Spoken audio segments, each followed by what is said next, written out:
When I was a kid, Valentine's Day was very special, but not because it was Valentine's Day, but because it was my mom's birthday, and she received extra doses of affection and love that day. But Valentine's isn't always love-filled.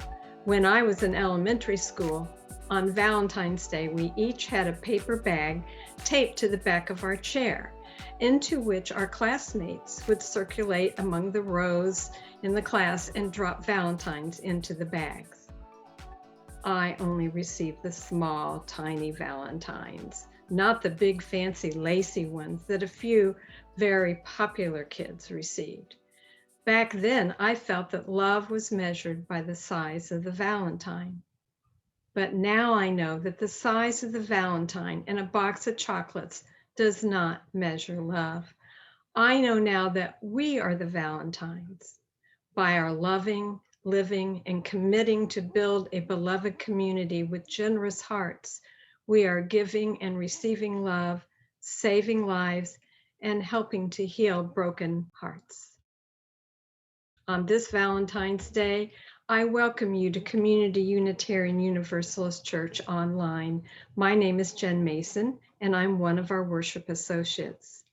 We are a religious community that inspires the mind and spirit, honors religious freedom, and embraces diversity. Our members minister to each other with love and work for a just society. Today, we welcome Pastor Kris Cervantes as she takes us down the path of love.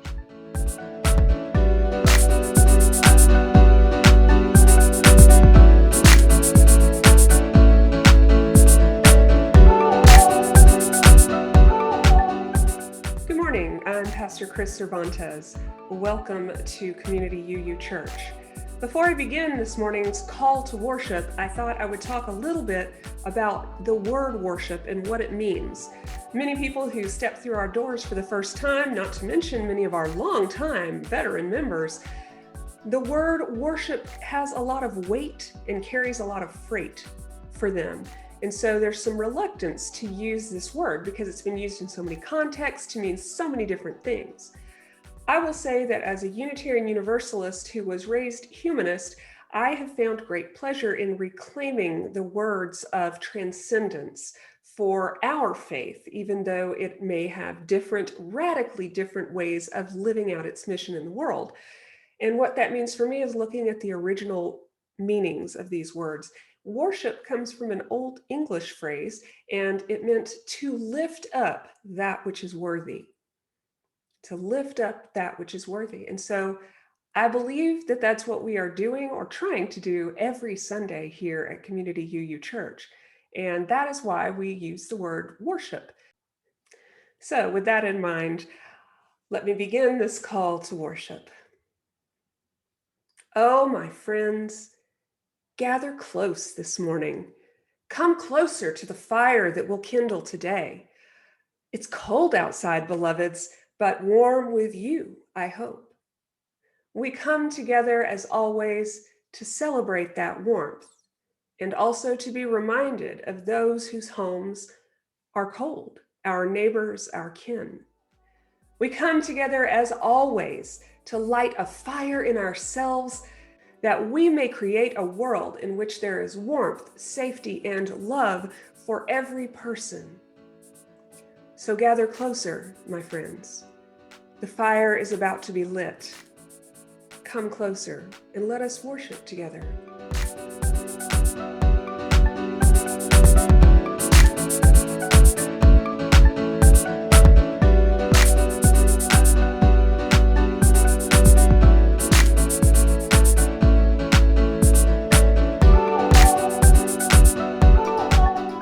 We seek a beloved community a people who do not put fences around love, a community that holds its arms open to possibilities of love, a heart home to nourish our souls and share our gifts. May the light of this chalice flame remind us of the love surrounding and supporting all. May we each feel held by the gentle and fierce power of this love.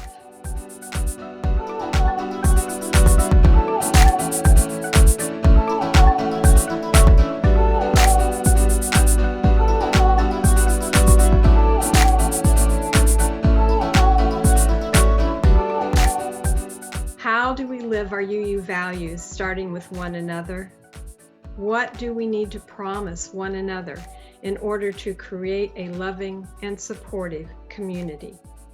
As we respectively share those things of ultimate importance to us, we are mutually transformed. Please join me in saying our covenant together. Love is the spirit of this church, and service is its law. This is our great covenant, to dwell together in peace, to seek the truth in freedom, and to help one another.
I'm so glad that I know more than I knew then. Gonna keep on trying till I reach the highest ground.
We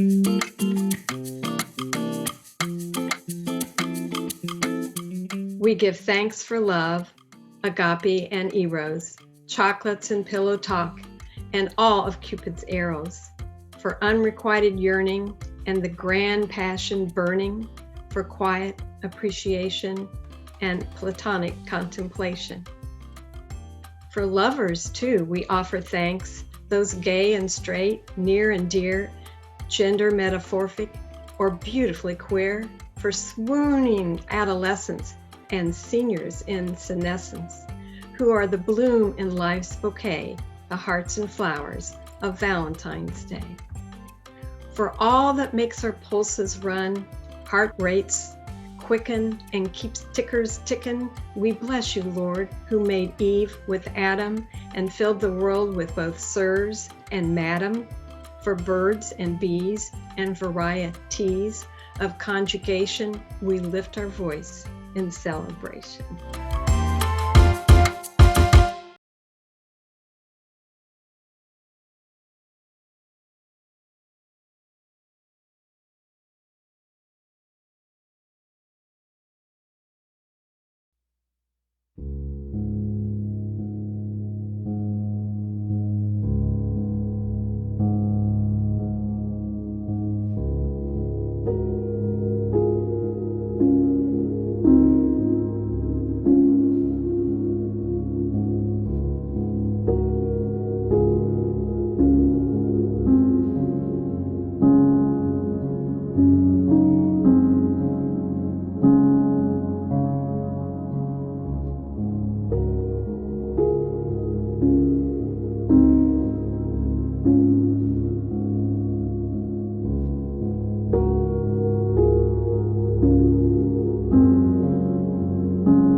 Let's go ahead and get started. Last week, we talked about evil and what it is and how it affects us and how we might be able to fight it. And I promised that this week I would give us some specifics on how to do that.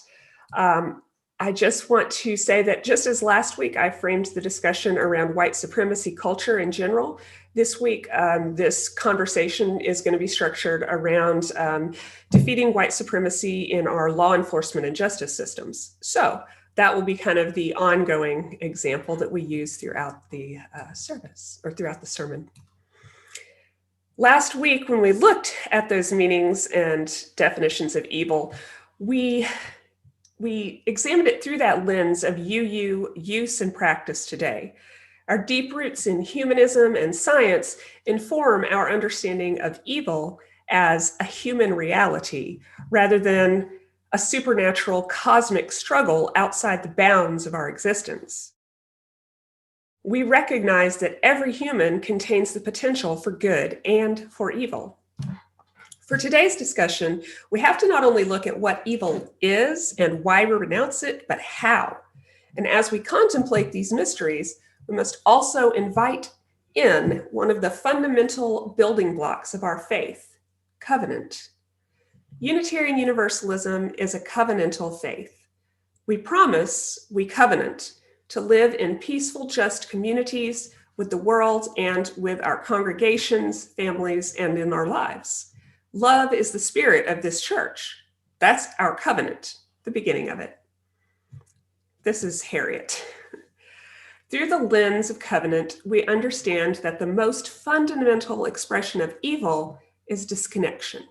It is the impulse or response that leads us to see the other as less than, and that is what underlies evil, disconnected from us and from value as a person or living creature. Unworthy, we think, to live within our particular beloved community. So through the lens, returning to the topic of race, it's often difficult for white folks to see the evils of systemic racism in the law enforcement system. When we see police officers, even when we are in antagonistic circumstances, we don't instinctively fear for our lives. I'm thinking about my own experiences at Black Lives Matter rallies, where I felt certainly much safer to talk to or approach police than many of my neighboring allies did. So, in my own experience, then, encounters with the police have as often been to my benefit as to my chagrin. The very few times that I have called the police in my largely white neighborhoods, it's been an occasion for help and partnership. But when the police are called in minority neighborhoods, it is generally an occasion for fear and for hiding. The police as individuals are not any more good or evil than any of us here in this online service. What is evil is the ongoing refusal of law enforcement culture to deal honestly with officers who commit evil acts. Law enforcement organizations as a whole see themselves as disconnected from the people they're sworn to guard. The evil lies in the movement from the police protecting their own community to police versus the community. So how do we reconnect? How do we break the cycle of violence and resentment and hurt and reprisal? How do we build a path back into community? Well, maybe with a virtuous circle. I'm going to tell you more about that. The virtuous circle is an essay and an idea put forth by William Schultz, former UUA president and former director of Amnesty International. I spoke of him last week in our sermon, and so you may remember that this essay comes from his book, What Torture Taught Me, and other theological and justice lessons. So, first of all, there are steps that have to be taken. In order to effect successful social change, according to Reverend Schultz, there are 4 steps that have to be mastered. Step 1, know your adversary and find a way to personify it. Ask the question, who are the power holders? It's not enough to say something like, the police are racist pigs. And identify an organization, a process, or even a person who represents the evil you're attempting to overcome. It could be racially biased police hiring and promotion practices. It could be body cams that mysteriously fail at crucial moments. It could be Joe Arpaio and his ilk. Or you could focus on the largely white police unions that consistently refuse responsibility in juxtaposition with Black officers' unions, which consistently shine a light on the racism within law environments. So know your adversary and name them. Secondly, Schultz says we have to find a common message. Ask, what is our vision and how are we broadening our appeal and creating alliances? Many of the most effective movements have used slogans to broadcast their messages. Hell no, we won't go, or we're here, we're queer, get used to it. Even where the message is less compressed, it can nevertheless be clear. Schultz gives this example of seatbelt wearing, which didn't have a catchy slogan, as I recall, but it still managed to convey clearly that not wearing a seatbelt might get you killed. There's a warning here also from Reverend Schultz. He writes, "This is where progressives so often miss the mark. We confuse broadening our message with compromising our principles.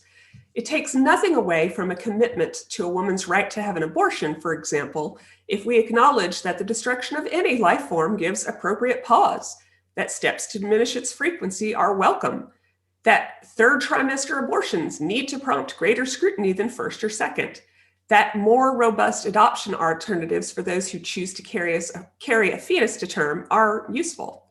None of those statements, beliefs, or stances compromises the right to abortion, but we have broadened the audience for a pro-choice message." So, in his words. In my words, the second step is to create a message that is both broad and deep. That is what we're talking about here. The third way social justice movements create lasting change is by operating on more than just one level. So what we have to ask ourselves is, are we firing on all cylinders? Do we have a comprehensive strategy? There are plenty of groups and places that do. And if you want references to some of them, we'll talk after the service. So once we have seen and named our adversary, once we have crafted a message that allows for broad understanding, we have to work to change evil for good at every level of the culture. More simply, it isn't enough to change the laws, although that's how we should start.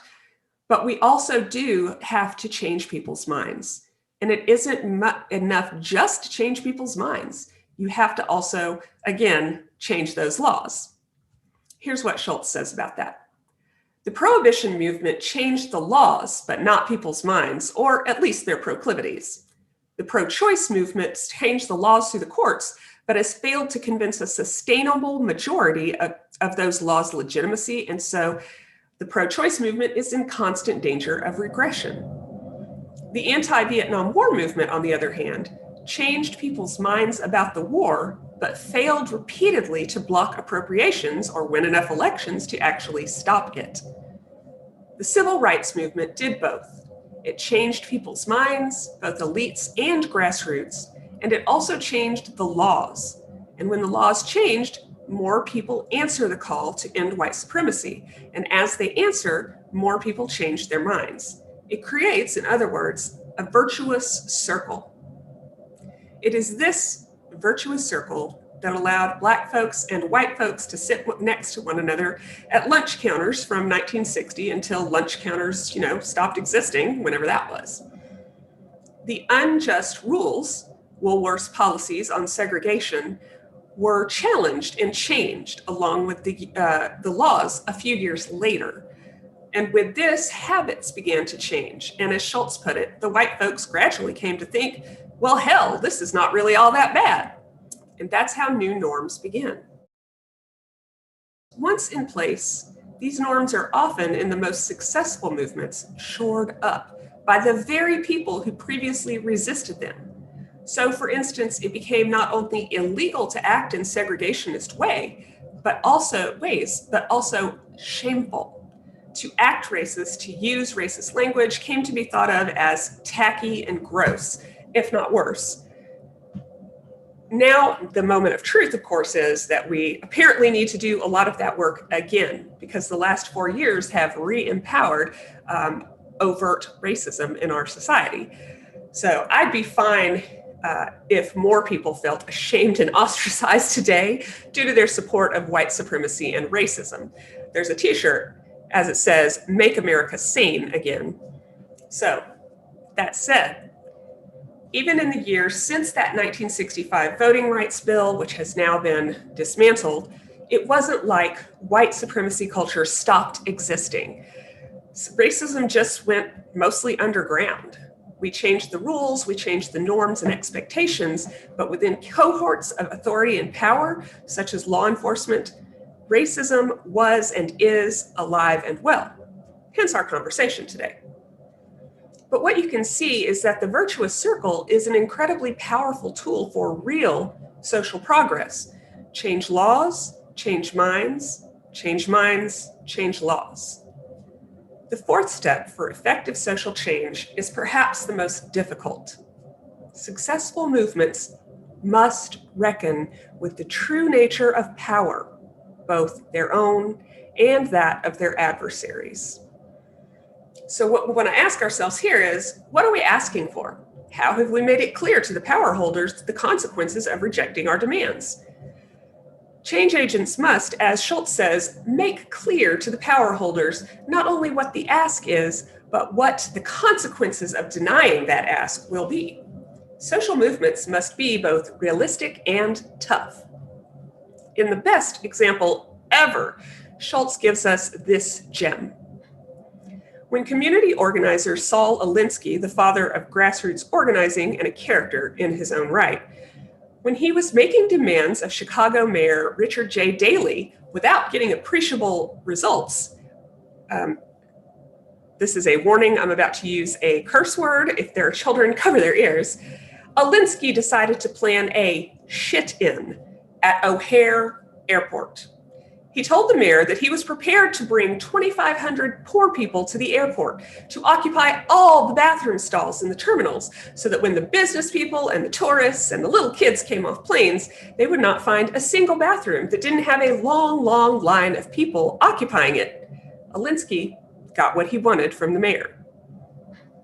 We're called to remember those prophetic words of Frederick Douglass. Power concedes nothing without a demand. It never has, and it never will. So, what does all this mean, or what might it mean for modern movements to address racial bias in law enforcement? First of all, who's our adversary? Let's say that we've decided our adversary is unaccountable police forces and organizations that show statistical patterns of embedded racism, more arrests of people of color, body cam malfunctions during encounters, particularly those involving violence, pullover rates that don't reflect the racial makeup of the community, higher rates of violent encounters with the public, and so on. So that's our adversary. What's our message? In the case of police brutality against Black and brown bodies, I think we must craft our message in the light of covenant and with the picture of something better to come. Death to pigs has its utility in terms of attention getting, but for building lasting change, it's probably not enough. Well, what do we want? We see today's reality, but Unitarian Universalists and others who are called to build the more just and loving world, we also see another reality, a potential reality, where the horrors of institutional violence aren't visited upon young Black men and women, where children aren't pepper sprayed by adults, where a law enforcement officer has been reshaped as a protector rather than an aggressor, both externally through the imposition of laws, rules, and policies, and internally through the recognition that the people they are serving are just like them. That vision might make for our best message. If, as I said at the beginning, the root of this evil is the fact that law enforcement as a whole sees its officers as disconnected from the people they are sworn to guard, then the path back into covenant must be the movement from police as adversarial to the community to police as advocates for the community. The police as part of the community, there to protect and serve, not themselves, but the people they encounter every day. It's a vision that has broad appeal.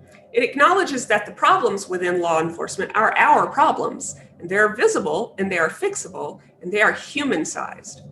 And this is how we move to the third step, where we operate on many levels. We change the laws and we enforce them. We change people's minds and we continue to do that work. A lot of this is going to involve pain, especially in the short term, discomfort, a lot of tears, a lot of anger. But that just means the pain tells us we're doing the right thing. We're trying to heal. Police officers involved in the shooting of unarmed civilians have to be held accountable. Even in the cases where there's no conviction, and there will be some, those who have shown themselves too volatile for this sensitive work should be removed from it. Police officers must be disciplined and fired for their misdeeds and their incompetence, just like the rest of us. Body cam issues should be resolved, and investigations into police brutality must be transparent and directed by third parties who are not beholden to the law enforcement community. Public scrutiny and public processes that are effective, consistent, and transparent need to be put in place for citizens' complaints. Hiring practices have to shift, not only to reflect the diversity of our communities, but also to prioritize the employment of people who live in their assigned communities, not bedroom community commuters who live in mostly white suburbs and then drive into city streets where they patrol strangers, not neighbors. Finally, I believe that police officers, and all gun owners really, should have to carry insurance in the same way doctors do, in the same way cars do. All of these things encounter life and death situations and are deserving of scrutiny and transparency. Millions and millions of dollars in settlements go out every year to the victims of police brutality, those citizens who have experienced abuse at the hands of law enforcement, sometimes leading up to death. That money is paid by you and by me as taxpayers. This lack of accountability has created and sustains a culture of arrogant authoritarianism within our structures of law. An insurance carrier who terminates an officer's policy because of repeated payouts sends a message straight into the pockets of the offenders. And lastly, officers who are no longer eligible for insurance coverage would no longer be able to work in law enforcement, period. Changes like these, as I said, will be painful, especially for some, and especially in the short term. In the long term, though, I believe these kinds of changes can begin to foster the virtuous circle. If law enforcement is held accountable for racist encounters and behaviors in the station and on the streets, those behaviors will begin to be stigmatized rather than celebrated. Officers will hold one another to higher standards, with support from leadership and from the institution. Folks will begin to believe in the changes, and in some far-off future, both police and civilians will begin to see law enforcement as not separate from the beloved community, but as integrated within it, a part of the whole, a part that keeps the community healthy and safe, not least from its own worst impulses. So what is our ask? What happens if it goes unmet? We want measurable results, and we deserve to know how many body cams malfunctioned, how many arrests were made, where, of who, how many officers live within the community, how are complaints against officers handled, how much money has been paid out by the city, the state, the county in settlements, and why. The ask itself can be simple. It could be anything from set up a citizens review board for complaints against the police, sell some of that paramilitary equipment and use it to pay for body cams and the computing power to make them work, all the way to ensuring all police officers affordably but unequivocally. And the consequences of having those demands unmet? Well, you name it. Police station sit-ins, protests in the streets, federal investigations. Want to go to the airport and hold a shit-in? Well, go for it, but make sure you don't do it without a good point. Now, if the idea of all that civil unrest bothers you, well, I hope it doesn't, first of all, because we've all seen the many marches and the protests. We've all got video evidence of how unequally white folks and Black folks are treated by law enforcement. But it does still bother some of us. And so if so, when you find yourself in that position, I invite you to take a step back and ask yourself these questions, not in a cruel way, but in a very real way. Does this conflict bother you more than Freddie Gray's severed spine in a police van? Does it bother you more than Daniel Prude, who died with a sack over his head placed there by police? Does it bother you more than a 9-year-old child being pepper sprayed in the face? Does it bother you more than the bodies of 17-year-old Trayvon Martin, 15-year-old Jordan Edwards, or 12-year-old Tamir Rice? So great, ask yourself those questions. And with them, you will be reminded that you can be tough. Know the power of your adversary, but know your own power too. Our call to love and transform the world is so much more powerful than any other tool we have. There is a fifth characteristic of effective change movements.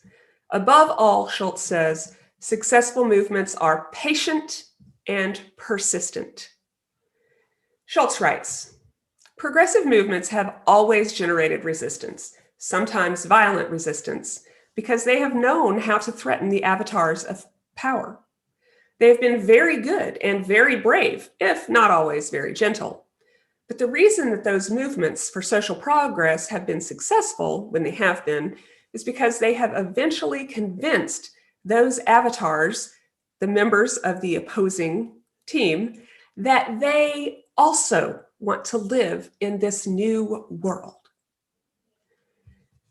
If our work is to create the beloved community, and that covenantal community includes us all, and all of us hold the capacity for great good and great evil, then our work must not only include an understanding of evil, but a way back from our mistakes, misdeeds, and in fact, sins into community.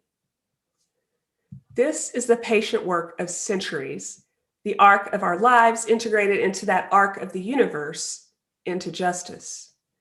Our Unitarian Universalist vision is that of a community, a society built of shared compassionate values and of hard-won and faithfully kept promises. It's also a vision of repentance, reparation, and renewal, that our hearts and our words and our hands will be patient and strong, like a tree of life with good fruits. This is what we call for when we call for changing the world. The reason that love works is that it's not only good for us, but it's good for the community as a whole. Communities which do not foster love, inclusion, and tight-knit forms of accountability and culture, those are communities that die. If it takes death for our community to end its problems with police brutality, what does that say about our willingness to fight? So I leave you with those words and with the promise that we can do this work together, that we are together in it, and that we can and will change the world because love wins.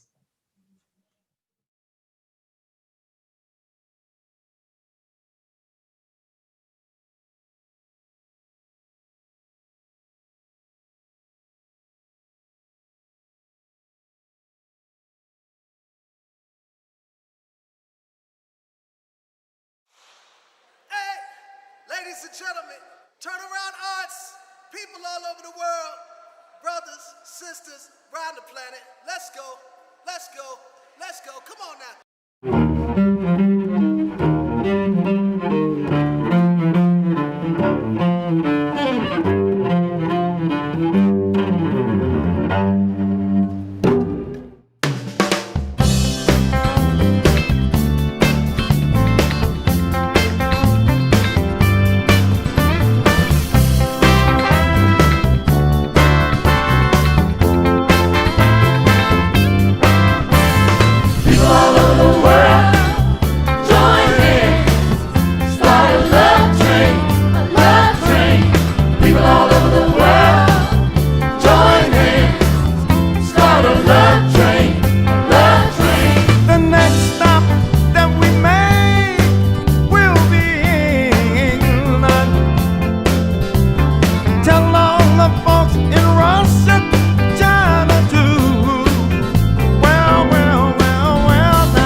This community is a refuge where we can keep the ember of hope alive when all the world seems intent on dousing it. Our offerings each week sustain this community so we can share our small embers to light a dark world. Please give generously so that we can all together help spread that light. Please join me in giving so that we may continue to have a place that fortifies and challenges us in these trying times. Continue to mail your checks to the church's address or continue your automatic payments from your bank. Or you may go to our website, communityuuchurch.org, and click on the blue Donate Now button. Your gifts are gratefully received. Thank you.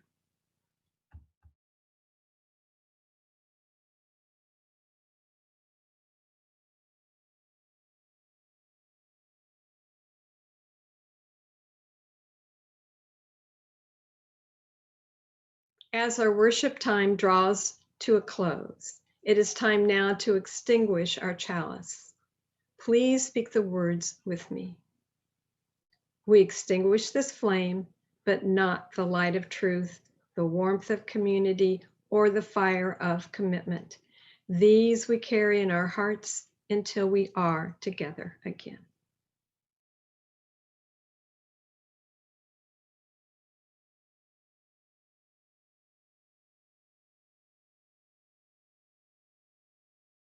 Each week at the end of our chalice lighting, we say that we've extinguished the flame, but not our light of truth, our warmth of community, and our fire of commitment.